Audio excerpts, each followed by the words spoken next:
പരിശുദ്ധ അമ്മയുടെ മാധ്യസ്ഥം തേടി നമുക്ക് പ്രാർത്ഥിക്കാം. കൃപ നിറഞ്ഞ മറിയമേ, നിനക്ക് സമാധാനം. നമ്മുടെ കർത്താവ് നിന്നോടുകൂടെ, നീ സ്ത്രീകളിൽ അനുഗ്രഹിക്കപ്പെട്ടവളാവുന്നു. നിൻ്റെ ഉദരഫലമായ നമ്മുടെ കർത്താവ് യേശു മിശിഹാ വാഴ്ത്തപ്പെട്ടവനാവുന്നു. പാപികളായ ഞങ്ങൾക്ക് വേണ്ടി ഇപ്പോഴും എപ്പോഴും ഞങ്ങളുടെ മരണസമയത്തും തമ്പുരാനോട് അപേക്ഷിച്ചു വരണമേ. ആമേൻ. പിതാവിനും പുത്രനും പരിശുദ്ധാത്മാവിനും സ്തുതി. Hallelujah, hallelujah, hallelujah. യേശുവേ മഹത്വം, യേശുവേ ആരാധന. Hallelujah, hallelujah, hallelujah. നമ്മൾ മർക്കോസിൻ്റെ സുവിശേഷത്തിൻ്റെ 8-ാം അധ്യായത്തിൻ്റെ 30 വരെയുള്ള വാക്യങ്ങൾ നമ്മൾ കഴിഞ്ഞ ക്ലാസ്സിൽ കണ്ടു. ഇനി 31 മുതൽ 33 വരെയുള്ള ഒരു ഭാഗം നമ്മൾ ഇപ്പോൾ കാണുകയാണ്. ഇത് വളരെ പ്രധാനപ്പെട്ട ഭാഗമാണ്. ഞാൻ 8-ാം അധ്യായം അതിൻ്റെ അവസാനത്തിലേക്ക് എത്തിയപ്പോൾ പറഞ്ഞതുപോലെ ഇനി നമുക്ക് വളരെ പ്രധാനപ്പെട്ട ഭാഗങ്ങളാണ്. അപ്പോൾ ഇവിടെ ഇങ്ങനെ സംഭവിക്കുന്നതെന്നറിയാം.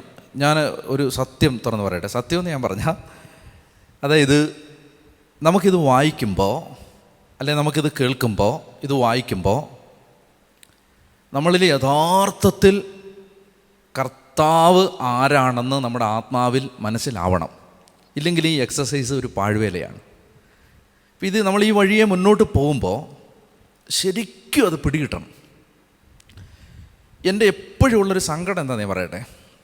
അതായത് ഇത് നമുക്ക് ബുദ്ധിയിലേ മനസ്സിലാവുന്നുള്ളൂ, ആത്മാവിൽ മനസ്സിലാവണം. ആത്മാവിൽ മനസ്സിലാവണം. അതിപ്പോൾ എങ്ങനെ പറഞ്ഞ് മനസ്സിലാവുന്നേ? ആത്മാവിൽ മനസ്സിലായാൽ എന്താ സംഭവിക്കുന്നറിയാം? അത് ഉടനെ നമ്മളെ നയിക്കുന്നത് ആക്ഷനിലേക്കാണ്. അതായത് നമുക്കിത് ബുദ്ധിയിൽ മനസ്സിലായാൽ നമുക്കത് മനസ്സിലായല്ലോ എന്നൊരു സന്തോഷം കിട്ടും. ആത്മാവിൽ മനസ്സിലായാൽ that will call forth an action. Action പലതരത്തിൽ. ഞാൻ ഉദ്ദേശിച്ചത് എന്താ മനസ്സിലായോ? അതായത് നമുക്കൊരു കാര്യം, ഇപ്പോൾ നമ്മളൊരു വചനഭാഗം വായിക്കുമ്പോൾ ശരിക്കും അത് നമ്മുടെ ആത്മാവിലാണ് നമുക്ക് ആ വചനം കിട്ടുന്നതെങ്കിൽ ഇമ്മീഡിയറ്റ് ആയിട്ട് അതിന് റെസ്പോൺസ് ഉണ്ടാവും. ഹല്ലേലൂയ പ്രൈസ് ദി ലോർഡൊന്നുമല്ല. റെസ്പോൺസ് എന്താണെന്നറിയാം? ഒന്നുകിൽ നമ്മൾ കർത്താവിനെ പോയി വർഷിപ്പ് ചെയ്യും, അല്ലെങ്കിൽ നമ്മൾ കർത്താവിന് വേണ്ടി എന്തെങ്കിലും കഷ്ടപ്പെട്ട് ചെയ്യും.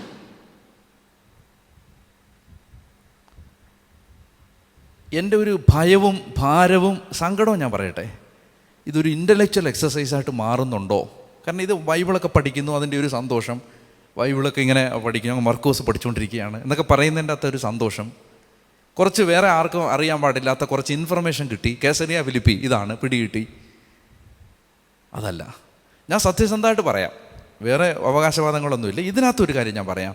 അതായത് ഇതിപ്പോൾ നിങ്ങളോട് ഇത് പറയാൻ വേണ്ടി ഞാൻ ഒറ്റയ്ക്കിരുന്ന് വായിക്കുകയും ഒരുങ്ങുകയും ഒക്കെ ചെയ്യുന്നൊരു സമയമുണ്ടല്ലോ. ആ സമയത്ത് ഞാൻ അനുഭവിക്കുന്ന ഒരു ആനന്ദം ഇത് കേൾക്കുന്നവർക്ക് കിട്ടിയിരുന്നെങ്കിൽ എന്ന് ഞാൻ പലപ്പോഴും ആഗ്രഹിക്കാറുണ്ട്. എന്ന് പറഞ്ഞാൽ അത് എനിക്ക് പറയാൻ അറിഞ്ഞുകൂടാ, അതെങ്ങനെയാണെന്ന് പറയാൻ അറിഞ്ഞുകൂടാ. ഇത് ശരിക്കും സ്പിരിറ്റിൽ കയറണം. ഞാനത് പറയുന്നത് എന്തുകൊണ്ടെന്നറിയോ? അതായത് എനിക്ക് ഇത് ബുദ്ധിയിൽ മാത്രം മനസ്സിലായിരുന്നൊരു കാലം ഉണ്ടായിരുന്നു. അതുകൊണ്ടാണ് എനിക്ക് ആ വ്യത്യാസം അറിയാം. ഇത് ഒരു വചനം നമ്മുടെ ആത്മാവിലേക്കാണ് കയറുന്നതെങ്കിൽ അത് ഭയങ്കര വ്യത്യാസമാണത്. നമ്മുടെ മുഴുവൻ പ്രയോറിറ്റി മാറും. നഷ്ടങ്ങൾ സഹിക്കാൻ നമ്മൾ തയ്യാറാവും. അപ്പോൾ ജീവിതത്തിൽ എന്തു വന്നാലും നമ്മൾ പിന്നെ കർത്താവിനെ വിട്ടൊരു കളിയില്ല. അത് വേറൊരു ലെവലിലേക്ക് നമ്മളെ കൊണ്ടുപോകും. നമ്മൾ ഇത്രയും വചന ആളുകൾ കേട്ടിട്ടും, നമ്മളൊന്ന് ആലോചിച്ച് നോക്ക്, ഇത്രയും വചന ആളുകൾ കേട്ടിട്ടും നമ്മൾ 10 ദിവസം കർത്താവിന് വേണ്ടി എവിടെങ്കിലും ഒന്ന് പോയി എന്തെങ്കിലും ഒന്ന് ചെയ്യാൻ പറഞ്ഞാൽ ഇപ്പോഴും ആളുകൾക്ക് മടിയാണ്. മനുഷ്യരെപ്പോഴും ഒരു റിസീവിങ് എൻഡിലാണ്, മനുഷ്യർ ഗിവിങ് എൻഡിലല്ല. അപ്പോൾ വചനം കേൾക്കുന്നുണ്ട്, സങ്കടമാണ് ശരിക്കും പറഞ്ഞാൽ. പറയുമ്പോൾ ആളുകൾ ഒഫൻഡഡ് ആവും എപ്പോഴും. ഇപ്പോൾ എന്താ വെച്ചാൽ പറയാം, ഞങ്ങളിപ്പോൾ അച്ഛൻ്റെ 2018-17 മുതൽ ഞങ്ങൾ അച്ഛൻ്റെ കണ്ടിന്യൂസ് ആയിട്ട് കേൾക്കുന്നവരാണ്. ചോദ്യം, വാട്ട് യൂസ്? എന്ത് ഫ്രൂട്ടുണ്ടായി? എത്ര ആത്മാക്കളെ നേടി? എന്തുമാത്രം അഡ്ജസ്റ്റ് ചെയ്യാൻ പഠിച്ചു? എന്തുമാത്രം ക്ഷമിക്കാൻ പഠിച്ചു. എന്തുമാത്രം ദൈവരാജ്യത്തെക്കുറിച്ചൊരു ബേർഡൻ ഉണ്ടായി. ഞാൻ പറയട്ടെ, ഇപ്പോൾ നമുക്ക് ഈ സഭയിൽ പല അസ്വസ്ഥതയുണ്ടല്ലോ. മീഡിയ ഉണ്ടാക്കുന്ന പ്രശ്നങ്ങൾ, പിന്നെ പല കാര്യങ്ങൾ കൊണ്ട് ഈ കോണ്ടെക്സ്റ്റിൽ പല പ്രശ്നങ്ങളുണ്ടല്ലോ. ഒറ്റ ചോദ്യമേ ഉള്ളൂ, ഈ വാർത്തകൾ നമ്മളെ അസ്വസ്ഥരാക്കുന്നുണ്ടോ? രാത്രി ഉറങ്ങാൻ കിടക്കുമ്പോൾ ഈ തിരിഞ്ഞും മറിഞ്ഞും കിടന്ന് ഉറക്കം പോകുന്നൊരവസ്ഥ, സഭ കടന്നു പോകുന്ന ക്രൈസിസുകൾ നമ്മളെ ബാധിക്കുന്ന വിധത്തിലായിട്ടുണ്ടോ? ഉണ്ടെങ്കിൽ കർത്താവിനോട് സ്നേഹമുണ്ട്, സഭയോട് സ്നേഹമുണ്ട്. പക്ഷേ ഒരു ഗുഡ് മജോറിറ്റിക്ക് ഇതൊന്നൊരു വിഷയമല്ല. സമയാസമയത്ത് കഴിക്കാൻ ഭക്ഷണവും കിടക്കാൻ സ്ഥലവും കംഫർട്ടബിളായ എൻവയോൺമെൻറ്റും കിട്ടിയാൽ ബേർഡൻ ആവുന്നുണ്ടോ എന്നുള്ളതാണ് വിഷയം. ബേർഡൻ. അപ്പം ഞാനിത് പറയുമ്പോൾ ഉറക്കെ പറഞ്ഞേ ഹല്ലേലൂയ. അപ്പം ഞാനിത് പറയുമ്പോൾ നമുക്ക് ഇത് ഉള്ളിൽ അങ്ങ് ആഗ്രഹിക്കണം. അതിനുവേണ്ടി ഞാൻ പറയുന്നത്, ഉള്ളിൽ ആഗ്രഹിക്കണം, ഈ പറഞ്ഞ കാര്യം ആഗ്രഹിക്കണം. എന്ത്? കർത്താവേ, എനിക്കിത് ശരിക്കും വചനം, ഞാൻ അത് പറയാൻ കാര്യം എന്താ അറിയാം, ഞാൻ ഈ വചനത്തിന് വേണ്ടി ജീവിതം സമർപ്പിച്ച ഒരാളാണ് ഞാൻ, നിങ്ങളും.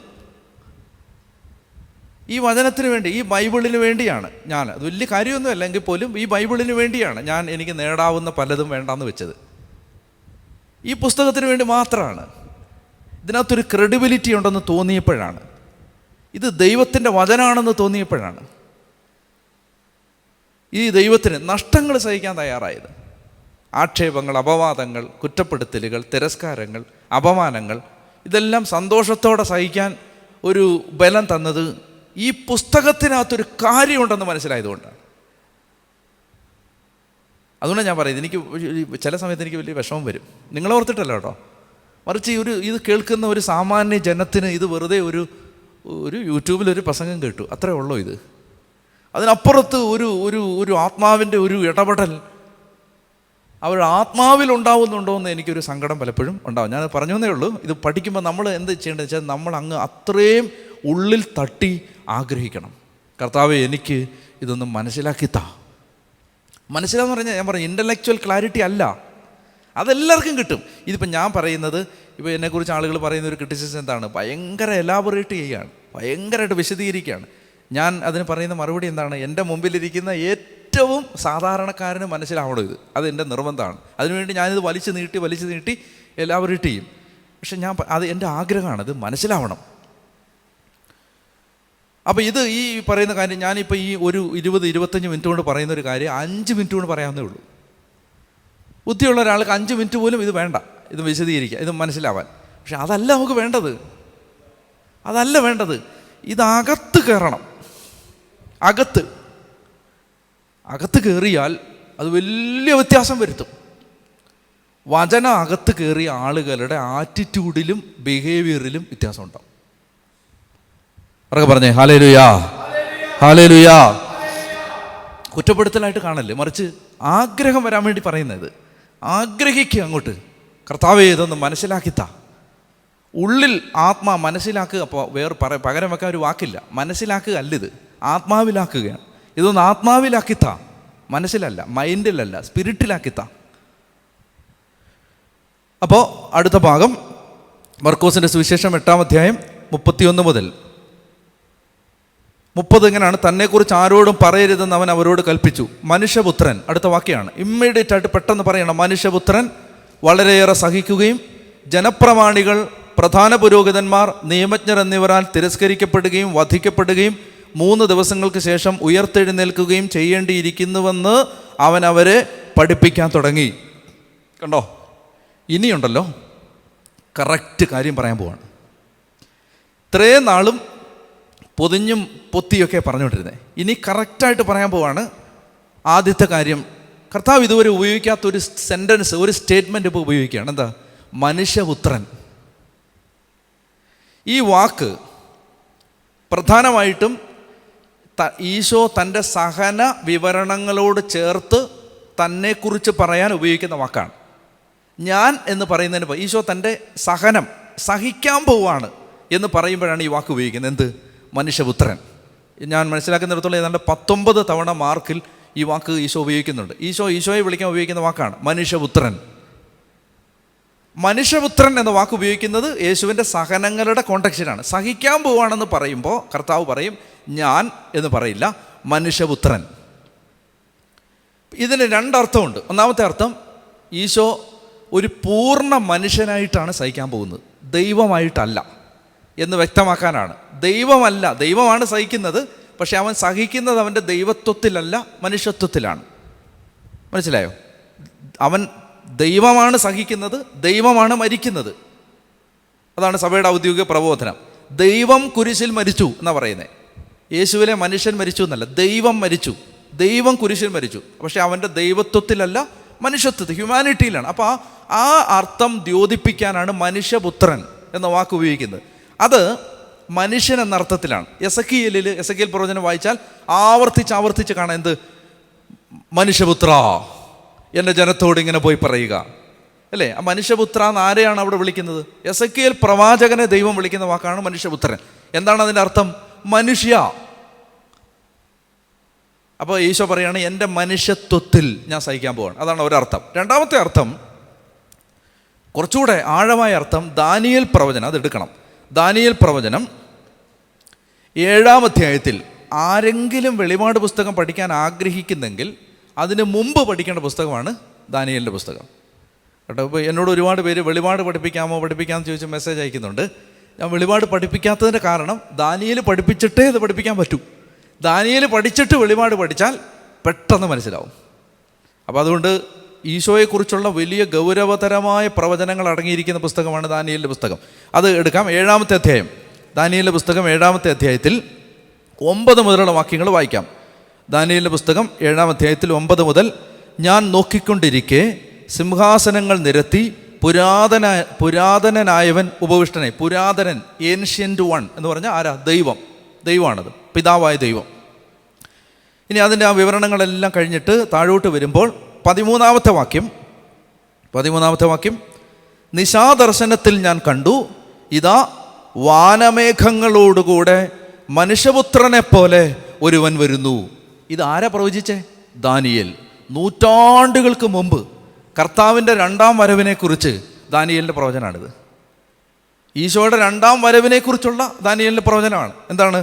നിശാദർശനത്തിൽ ഞാൻ കണ്ടു, രാത്രിയിലുണ്ടായ ദർശനത്തിൽ ഞാൻ കണ്ടു, ഇതാ വാനമേഘങ്ങളോടുകൂടെ മനുഷ്യപുത്രനെ പോലെ ഒരുവൻ, അവനെ പുരാതനനായവൻ്റെ മുമ്പിൽ ആനയിച്ചു. അതാരുടെയാ? പിതാവായ ദൈവത്തിൻ്റെ മുമ്പിൽ ആനയിച്ചു.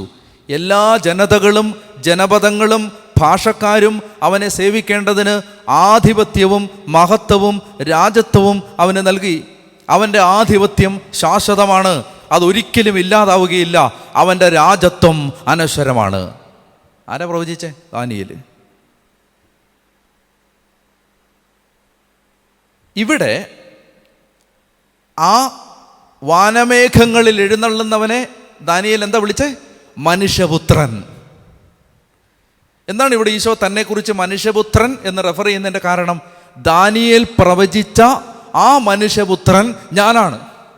ഞാൻ മാത്രമല്ല, കുറച്ചിങ്ങോട്ട് വരുമ്പോൾ ഈ 9-ാമത്തെ അധ്യായത്തിൽ, ദാനിയേലിൻ്റെ പുസ്തകത്തിൻ്റെ 9-ാം അധ്യായത്തിൻ്റെ 26 ഞാൻ വായിക്കാം, കേട്ടാൽ മതി. 62 ആഴ്ചകൾക്ക് ശേഷം അഭിഷിക്തൻ അകാരണമായി വിച്ഛേദിക്കപ്പെടും. ഈ മനുഷ്യപുത്രനെ കുറിച്ച് പറയുന്ന 62 ആഴ്ചകൾക്ക് ശേഷം അഭിഷിക്തൻ, ദ അനോയിന്റഡ് വൺ, ആര്? മിശിഹ അകാരണമായി, കാരണമില്ലാതെ വിച്ഛേദിക്കപ്പെടും, കട്ട് ചെയ്യപ്പെടുമെന്നാണ് പറയുന്നത്, കൊല്ലപ്പെടുമെന്നാണ് പറയുന്നത്. അപ്പോൾ ഈ ഈശോയെക്കുറിച്ചുള്ള പ്രോഫസിയാണ് ഈ 7, 9 ഒക്കെ പറയുന്നത്. നമുക്ക് കൂടുതൽ പിന്നീട് ദാനിയേൽ പഠിക്കുമ്പോൾ മനസ്സിലാക്കാം. ഏതായാലും കർത്താവ് പറയാണ്, ഈ 7:27 വായിച്ചേ. 7:27 ആകാശത്തിൻ്റെ കീഴിലുള്ള സകല രാജ്യങ്ങളുടെയും രാജത്വവും ആധിപത്യവും മഹത്വവും അത്യുന്നതൻ്റെ പരിശുദ്ധന്മാർക്ക് നൽകപ്പെടും, അവരുടെ രാജ്യം ശാശ്വതമാണ്. ഇതാണ് 2-ാം വരവിന് ശേഷം സംഭവിക്കുന്ന കാര്യങ്ങളെക്കുറിച്ചുള്ള റെഫറൻസാണ്. ഓക്കെ, ഞാൻ സന്ദർഭവശാൽ അത് സൂചിപ്പിച്ചതേ ഉള്ളൂ. ഇപ്പോൾ ഇത്രയും ശ്രദ്ധിക്കുക. ഇപ്പോൾ ശ്രദ്ധിക്കേണ്ടത് എന്താണ്? ഒന്ന്, മനുഷ്യപുത്രൻ എന്ന വാക്ക് ഈശോ ഉപയോഗിക്കുമ്പോൾ എന്തൊക്കെ ഈശോ വിചാരിക്കുക? ഒന്ന്, മനുഷ്യനാണ്, ഞാൻ മനുഷ്യത്വത്തിലാണ് സഹിക്കുന്നത്. 2, ദാനിയേൽ പ്രവചിച്ച സഹിക്കുമെന്നും മരിക്കുമെന്നും ഉയർത്തെഴുന്നേൽക്കുമെന്നൊക്കെ റെഫറൻസ് ഉണ്ട് കേട്ടോ ദാനിയേൽ, നിങ്ങൾ വായിച്ചാൽ മതി. സഹിക്കുമെന്നും മരിക്കുമെന്നും ഉയർക്കുമെന്നുമെല്ലാം ദാനിയേൽ പ്രവചിച്ച പുരാതനാവിൻ്റെ മുമ്പിൽ ആനയിക്കപ്പെടുന്ന, വാനമേഘങ്ങളിൽ എഴുന്നള്ളി വരാൻ പോകുന്ന, അതുപോലെ എല്ലാ രാജ്യങ്ങളെയും വിധിക്കാൻ പോകുന്ന, എല്ലാ രാജ്യത്തങ്ങളുടെ മേലും അധികാരം നൽകപ്പെടാൻ പോകുന്ന ആ മനുഷ്യപുത്രൻ ഞാനാണ്. ആ മനുഷ്യപുത്രനായിട്ട് ഞാൻ മാറുന്നത് ഈ കുരിശിലൂടാണ്. ഇതാണ് ആ വാക്യത്തിന്, ആ ഒറ്റ വാക്കിൻ്റെ അർത്ഥം, മനുഷ്യപുത്രൻ. അടുത്തത് ഇങ്ങനെയാണ്, മർക്കോസ് 8:31, മനുഷ്യപുത്രൻ വളരെയേറെ സഹിക്കുകയും ജനപ്രമാണികൾ, പ്രധാന പുരോഹിതന്മാർ, നിയമജ്ഞർ, ഈ സെൻഹദ്രീൻ സംഘത്തിലെ അംഗങ്ങളാണ്. ഈ 3 കൂട്ടരാണ് സെൻഹദ്രീൻ സംഘത്തിലെ. ഈ എൽഡേഴ്സും സ്ക്രൈബ്സും ഹൈപ്രീസും, ഈ 3 പേര് ചേരുന്നതാണ് ബോഡിയാണ് സെൻഹദ്രീൻ സംഘം. സെൻഹദ്രീൻ സംഘം എന്നാണ് അതിൻ്റെ അർത്ഥം.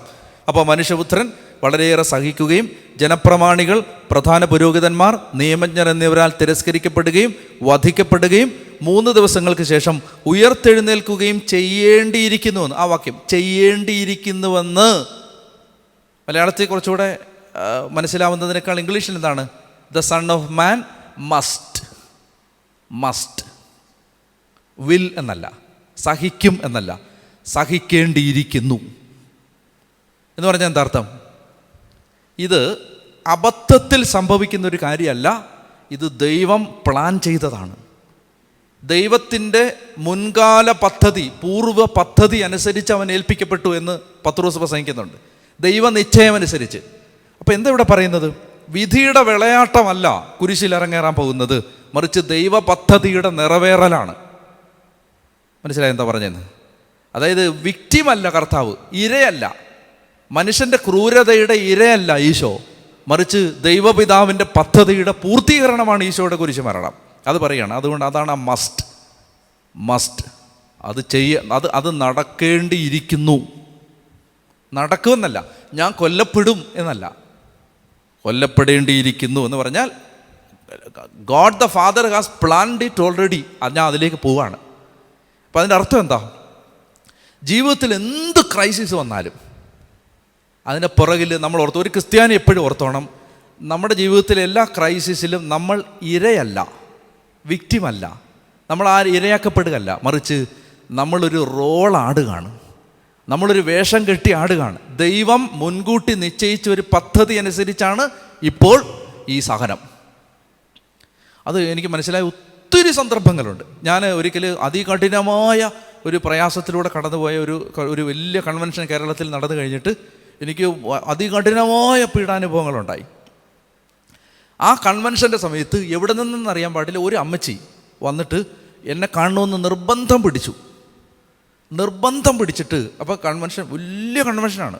ആ കൺവെൻഷൻ്റെ സ്റ്റേജ് ബ്രഹ്മാണ്ഡ ഒരു സ്റ്റേജ്. ആ സ്റ്റേജിൻ്റെ പുറകിൽ 3-4 മുറികളുണ്ട്. അവിടെ ആരാധന വെച്ചിട്ടുണ്ട്, നമുക്ക് വിശ്രമിക്കാൻ സ്ഥലമുണ്ട്, ഇതെല്ലാം. അപ്പോൾ അവിടെ അവർ തപ്പിപ്പിടിച്ച് അന്വേഷിച്ച് ഈ പ്രതികൂലങ്ങളെല്ലാം മറികടന്ന് ഈ അമ്മച്ചി എൻ്റെ അടുത്ത് വന്നിട്ട് പറഞ്ഞു, അച്ഛാ, ഗത്സമനിയിലിരിക്കാൻ ഈശോ ആവശ്യപ്പെടുന്നു എന്ന് പറഞ്ഞു. എന്നിട്ട് പോയി. ഞാൻ ആ കൺവെൻഷൻ കഴിഞ്ഞ് വന്ന് പിറ്റേ ദിവസം മുതൽ പീഡാനുഭവങ്ങൾ ആരംഭിച്ചു. ആ അമ്മച്ചിയെ വിട്ട് പറയുകയാണ്, ദേ ഗത്സമനിയിൽ ഇരിക്കാനുള്ള സമയമാണ് ഇനി. അപ്പോൾ ഇത് പ്ലാൻഡ് അല്ലേ? ഇത് ദൈവം പ്ലാൻഡെന്ന് ഞാൻ പറഞ്ഞാൽ ഇത് ദൈവ നിശ്ചയം അനുസരിച്ചല്ലേ ഇത് സംഭവിക്കുന്നത്. അപ്പോൾ അതാണ് ആ മസ്റ്റ്. ഒരു ക്രിസ്ത്യാനിയുടെ ജീവിതത്തിൽ ഒരു സഹനം വന്നാൽ ഓർത്തോണം, ആ സഹനം ഇത് കർത്താവിൻ്റെ പദ്ധതി അനുസരിച്ചാണ്. പിശാചാണ് ഇത് കൊണ്ടുവരുന്നെങ്കിലും പിശാചിനെ ദൈവം ഇപ്പോൾ ഈ മാസം 27-ാം തീയതി മുതൽ അനുവദിച്ചിരിക്കുകയാണ് എന്ന് വിചാരിച്ചോണം. മനസ്സിലായില്ലേ? അപ്പോൾ ഈ 15-ാം തീയതി മുതൽ കർത്താവ് പിശാചിന് അനുവാദം കൊടുത്തിരിക്കുകയാണ് എന്നെ പീഡിപ്പിക്കാൻ. അങ്ങനെയുണ്ട്, വെളിപാടിലുണ്ട്. വെളിപാടിൽ അതൊന്നും എടുത്തോ, അത് വായിക്കുന്ന നല്ലതാണ്. സഭയ്ക്ക് ഈ എഴുതുമ്പോൾ ഈ പിന്നെ അങ്ങനെ പറയുന്നുണ്ട്. അതായത് ഈ സ്മിർണയിലെ സഭയോട് വെളിപാട് പുസ്തകം 2-ാം അധ്യായം 10-ാമത്തെ വാക്യം, വെളിപാട് 2:10, നീ ഉടനെ സഹിക്കാനിരിക്കുന്നവയെ ഭയപ്പെടരുത്, നിങ്ങളിൽ ചിലരെ പിശാച് തടവിലിടാനിരിക്കുന്നു, അത് നിങ്ങൾ പരീക്ഷിക്കപ്പെടുന്നതിനാണ്, 10 ദിവസത്തേക്ക് നിങ്ങൾക്ക് ഞെരുക്കം ഉണ്ടാവും. കണ്ടോ? സ്മിർണയിലെ സഭയോട് പറയാണ്, 10 ദിവസത്തേക്ക് നിങ്ങൾക്ക് ഞെരുക്കം ഉണ്ടാവും, പിടിച്ചു നിന്നോണം. പത്രോസിനോട് പറഞ്ഞില്ലേ, സാത്താൻ നിന്നെ ഗോതമ്പ് പോലെ പാറ്റാൻ തീരുമാനം എടുത്തിട്ടുണ്ട്, പക്ഷേ ഞാൻ നിനക്ക് വേണ്ടി പ്രാർത്ഥിച്ചിട്ടുണ്ട്. അവർക്ക് പറഞ്ഞേ ഹല്ലേലൂയാ, ഹല്ലേലൂയാ, ഹല്ലേലൂയാ. അപ്പോൾ അങ്ങനെ ഇവിടെ പറയുകയാണ്, അതായത് ഇത് ദൈവത്തിൻ്റെ പദ്ധതിയാണ്. ഇനി എന്തൊക്കെ ഈശോ പറയുന്നത്? മനുഷ്യപുത്രൻ വളരെയേറെ സഹിക്കുകയും ജനപ്രമാണികൾ, പ്രധാന പുരോഹിതന്മാർ, നിയമജ്ഞർ എന്നിവരാൽ തിരസ്കരിക്കപ്പെടുകയും വധിക്കപ്പെടുകയും 3 ദിവസങ്ങൾക്ക് ശേഷം ഉയർത്തെഴുന്നേൽക്കുകയും ചെയ്യേണ്ടിയിരിക്കുന്നുവെന്ന് അവൻ അവരെ പഠിപ്പിക്കാൻ തുടങ്ങി. എന്തൊക്കെയാണ്? അവൻ തിരസ്കരിക്കപ്പെടും, അടുത്ത് വധിക്കപ്പെടും. അതാണ് നമ്മൾ നേരത്തെ വായിച്ചത് ദാനിയേൽ 9:26. അകാരണമായി അഭിഷിക്തൻ വിച്ഛേദിക്കപ്പെടും. അടുത്തത് അവൻ എന്ത് ചെയ്യും? ഉയർത്തെഴുന്നേൽക്കും. ഹോസിയ 6:1-2 വായിച്ചേ. അതൊരു പ്രധാനപ്പെട്ട വാക്യമാണ്. ഇതെല്ലാം യേശുവിൻ്റെ ഉത്ഥാനത്തെക്കുറിച്ചുള്ള പഴയ നിയമ റെഫറൻസുകളാണ്. ഹോസിയ പ്രവാചകൻ്റെ പുസ്തകം, ഹോസിയ 6-6 അധ്യായം, ഹോസിയ 6:1-2. അവർ പറയും, വരുവൻ, നമുക്ക് കർത്താവിലേക്ക് മടങ്ങിപ്പോവാം. അവിടുന്ന് നമ്മെ ചീന്തിക്കളഞ്ഞു, അവിടുന്ന് നമ്മെ സുഖപ്പെടുത്തും, അവിടുന്ന് നമ്മെ പ്രഹരിച്ചു, അവിടുന്ന് തന്നെ മുറിവുകൾ വെച്ച് കെട്ടും. 2 ദിവസത്തിന് ശേഷം അവിടുന്ന് നമുക്ക് ജീവൻ തിരിച്ചു തരും. 3-ാം ദിവസം അവിടുന്ന് നമ്മെ ഉയർപ്പിക്കും. ഇത് ഹോസിയ പറയുന്ന ആരെക്കുറിച്ചാണ്? ഇസ്രായേൽ ജനത്തെക്കുറിച്ചാണ്. ഇസ്രായേൽ ജനത്തിൻ്റെ റെപ്രസെൻറ്റേറ്റീവായി ഈ വചനം കർത്താവ് തന്നിൽ അപ്ലൈ ചെയ്യുകയാണ്. ഇസ്രായേലിൻ്റെ പ്രതിപുരുഷനായിട്ടാണല്ലോ ഈശോ മരിക്കുന്നത്. ഇസ്രായേൽ ചെയ്ത പാപത്തിന് പരിഹാരമായിട്ടല്ലേ ഈശോ മരിക്കുന്നത്. അപ്പോൾ ലോകത്തിൻ്റെ മുഴുവൻ പ്രതിനിധിയായി തന്നെ നിർത്തിയിട്ട് കർത്താവ് പറയാണ്, 3-ാം ദിവസം ഉയർത്തെഴുന്നേൽക്കും. ഓക്കെ, അപ്പോൾ ഉയർപ്പിക്കപ്പെടും. മനുഷ്യപുത്രൻ വളരെയേറെ സഹിക്കുകയും ജനപ്രമാണികൾ, പ്രധാന പുരോഹിതന്മാർ, നിയമജ്ഞർ എന്നിവരാൽ തിരസ്കരിക്കപ്പെടുകയും വധിക്കപ്പെടുകയും 3 ദിവസങ്ങൾക്ക് ശേഷം ഉയർത്തെഴുന്നേൽക്കുകയും ചെയ്യേണ്ടിയിരിക്കുന്നുവെന്ന് അവനവരെ പഠിപ്പിക്കാൻ തുടങ്ങി. അവരൊക്കെ പറഞ്ഞേ ഹല്ലേലൂയാ, ചൊത്തി പറഞ്ഞേ ഹല്ലേലൂയാ, ഹല്ലേലൂയാ, ഹല്ലേലൂയാ, ഹല്ലേലൂയാ, ഹല്ലേലൂയാ, ഹല്ലേലൂയാ, ഹല്ലേലൂയാ, ഹല്ലേലൂയാ, ഹല്ലേലൂയാ. കണ്ണുകൾ അടച്ച് പ്രാർത്ഥിക്കാം. കർത്താവേ, ഈ വചനത്തിലൂടെ അങ്ങ് സംസാരിച്ചതിന് ഞങ്ങൾ നന്ദി പറഞ്ഞുകൊണ്ട് പരിശുദ്ധ അമ്മയുടെ മാധ്യസ്ഥത്തിന് നന്ദി പറഞ്ഞ് അമ്മയോട് ചേർന്ന് പ്രാർത്ഥിക്കുന്നു. കൃപ നിറഞ്ഞ മറിയമേ, നിനക്ക് സമാധാനം. നമ്മുടെ കർത്താവ് നിന്നോടുകൂടെ, നീ സ്ത്രീകളിൽ അനുഗ്രഹിക്കപ്പെട്ടവളാവുന്നു. നിന്റെ ഉദരഫലമായ നമ്മുടെ കർത്താവ് യേശു മിശിഹാ വാഴ്ത്തപ്പെട്ടവനാവുന്നു. പരിശുദ്ധ മറിയമേ, തമ്പുരാൻ്റെ അമ്മേ, പാപികളായ ഞങ്ങൾക്ക് വേണ്ടി എപ്പോഴും ഞങ്ങളുടെ മരണസമയത്തും തമ്പുരാനോട് അപേക്ഷിച്ചു വരണമേ. ആമേൻ. പിതാവിനും പുത്രനും പരിശുദ്ധാത്മാവിനും സ്തുതി, ആദ്യം മുതൽ എന്നേക്കും. ആമേൻ.